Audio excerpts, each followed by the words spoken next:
Je suis maintenant en compagnie de Marc Lécuyer, qui est gestionnaire de portefeuille à la firme Cote100. Bonjour Marc. Bonjour. Donc Marc va répondre à une série de questions là, que vous nous avez fait parvenir, mais on débute avec une question qui est pas mal d'actualité, en fait, qui concerne la transaction avec Rona.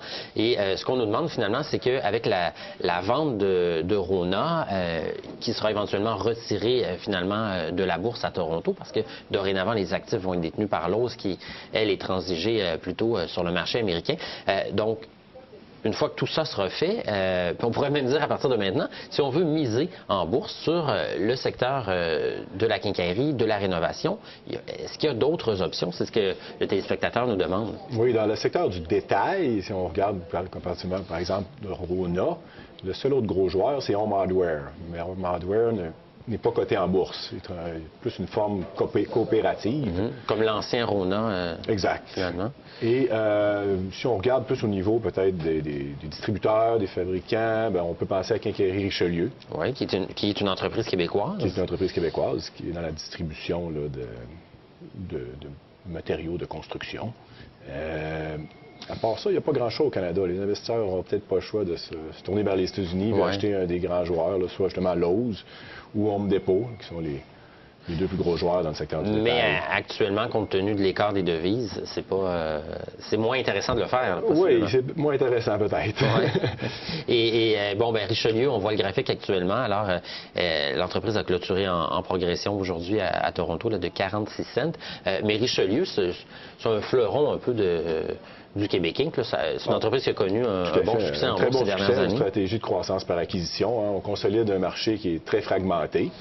Le seul petit bémol actuellement, c'est peut-être l'évaluation. Hein. Le titre est quand même dispendieux. Ouais. Mais à long terme, on pense que c'est un titre qui va bien faire, même si c'est peut-être un petit peu cher en ce moment. Là. Sa valeur s'est quand même maintenue au cours des derniers mois, alors que plusieurs entreprises ont reculé fortement en bourse. Sur 6 mois, Richelieu a baissé de seulement 1,5 %, donc quand même une certaine stabilité. Marc, on va passer à la prochaine question. C'est une question qui nous vient donc de Jean. Il nous dit « J'aimerais avoir une analyse fondamentale des deux titres suivants. » Alors, MDF, c'est Mediagriffe à Toronto, et il y a également PII sur le Nazi, c'est Polaris, donc un concurrent de BRP.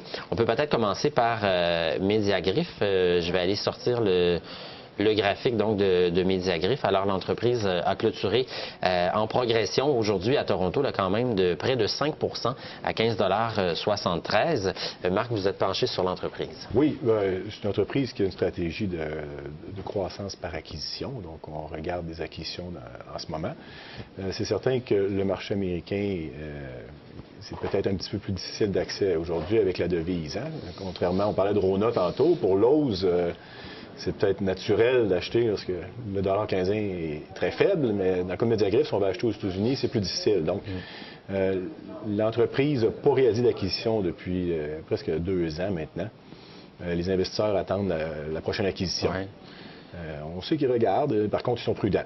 Puis, nous, on est actionnaires de Mediagriffe, puis on aime bien la stratégie de la direction, de ne pas déroger de leurs critères. Hein. Ils ont mis certains critères lorsqu'ils veulent réaliser une acquisition, et si ces critères-là ne sont pas présents, on ne la réalise pas, tout simplement. Là. Mais actuellement, il y a quelques années, il y a Couche-Tard, il y a CGI qui faisait de grosses acquisitions d'envergure, en Europe, entre autres, là, avec Statoil et Logica, je crois, dans le cas de CGI. Mais là, à ce moment-là, le dollar canadien valait beaucoup plus cher. Puis, il y avait là-bas des entreprises qui étaient abordables en raison de la situation économique en Europe. Mais actuellement, les entreprises canadiennes qui veulent croître à l'extérieur, à l'étranger, est-ce qu'il y a seulement qu'aux États-Unis qui sont pénalisés ou qui sont pénalisés dans plusieurs marchés? Surtout par rapport aux États-Unis. Hein, la devise la plus forte sur la planète, et de loin, c'est le dollar américain. Il s'est apprécié par à peu près toutes les devises. Donc, probablement que si on regarde par rapport à l'euro, le dollar canadien a faibli récemment, mais je ne pense pas que ça va empêcher les dirigeants d'entreprise de réaliser des acquisitions. Là. Même aux États-Unis. Ouais. Je veux dire, quand on a un horizon à long terme, je veux dire, le dollar, bon, il est peut-être un petit peu sous-évalué, mais ça ne devrait pas empêcher les dirigeants là, de réaliser des acquisitions. Parfait. Et dans le cas de Polaris, encore là, c'est une entreprise qui a connu une bonne séance aujourd'hui, un gain là, de plus de 5 à 82,87 $. Mais c'est quand même une entreprise qui, sur 6 mois, a reculé d'environ 40 %. On a atteint un creux récemment. Il y a un rebond aujourd'hui. Mais globalement, que pensez-vous de cette entreprise? Bien, on pense qu'au cours actuel, c'est peut-être un investissement intéressant. Tous les produits récréatifs, on peut penser à Bombardier, produits récréatifs ou à Polaris, ils traversent une période difficile en ce moment. Il y a peut-être un surplus d'inventaire dans le secteur. Donc, ça amène des baisses de prix. Et puis, si on regarde les prévisions de profit, entre autres pour Polaris, depuis 3 mois, ça a diminué fortement. Alors, on s'attendait à 8,20 $ environ de profit, les analystes. Aujourd'hui, on parle plus autour de 6 $ pour 2016. Par contre, on pense que c'est déjà reflété dans l'évaluation actuelle du prix. Hein. Le titre était assez stable, autour de 150. Aujourd'hui, un petit peu au-dessus de 80.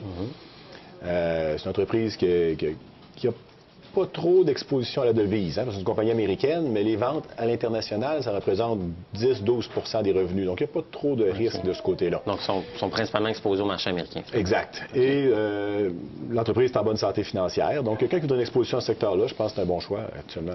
Parfait. Alors, ben Jean, on espère que ça répond à vos questions. On va passer à quelques questions sur des titres de Yannick, qui aimerait avoir donc une analyse de certains titres. Yannick, si on n'a pas le temps de compléter aujourd'hui, on complétera demain. On commence avec DH Corporation, qui est active là, dans le secteur des solutions technologiques destinées aux institutions financières. Alors, on a le graphique. C'est une entreprise qui a clôturé en baisse là, de 12 cents aujourd'hui à Toronto. Que pensez-vous de cette entreprise? On pense que les activités de l'entreprise sont intéressantes. Par contre, il y a plusieurs choses qu'on n'aime pas dans DH, qui est l'ancien Davis & Anderson, entre autres la dette. Ils ont un niveau d'endettement élevé. Ça, pour nous, c'est un point négatif. L'autre point, c'est que l'entreprise publie des profits ajustés en excluant plusieurs charges. Donc, si on regarde le titre, simplement regarder les profits ajustés, ça a l'air intéressant. Mais quand on n'exclut pas tous les charges qu'eux excluent, le titre est encore dispendieux. Même après la baisse, là, il est parti de 45, là, près de 30 $. Oui, sur 6 mois, il a reculé environ de 36 %. Oui. Mais on le voit bien à l'écran, d'ailleurs. Mais on pense que le titre est encore trop cher. OK. Donc, celui-là, on le laisserait de côté, peut-être? Bien, on le surveille parce que c'est un beau modèle d'affaires, mais peut-être s'il était moins cher, puis un petit peu moins de dette aussi. OK. Et le prochain titre, c'est CAR.UN, c'est Canadian Apartment Properties, qui a grimpé sur 6 mois de 5 %. Alors, je vais aller chercher le graphique. Pendant ce temps-là, je vais peut-être commencer l'analyse. Dans le fond, c'est un fonds, c'est un REIT, finalement. Oui, une fiducie de revenus immobilière. Je cherchais l'expression en français, qui est spécialisée donc dans les appartements. Hein. Oui, exactement, dans les appartements. Ils ont une stratégie de croissance par acquisition, donc réalisent des acquisitions. D'ailleurs, ils ont acheté certains complexes à Montréal il n'y a pas très longtemps. C'est une entreprise qui, si on regarde l'historique de croissance, semble bien gérée, performe bien. Donc, on réussit avec les actifs qu'on achète à améliorer la rentabilité.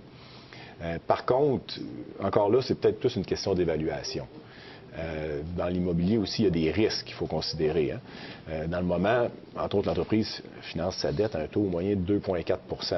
Il y a un risque. Là. Si, par exemple, les taux venaient à monter dans les prochaines années, ça pourrait diminuer fortement la rentabilité de l'entreprise. Il nous reste seulement 30 secondes, donc on achète ou on laisse passer? Nous, on attendrait. On attendrait. Marc Lécuyer, merci beaucoup pour ces analyses. À la maison, c'est déjà terminé pour aujourd'hui. On se retrouve demain à midi et à 16 h pour la revue de la semaine, entre autres. Merci, au revoir.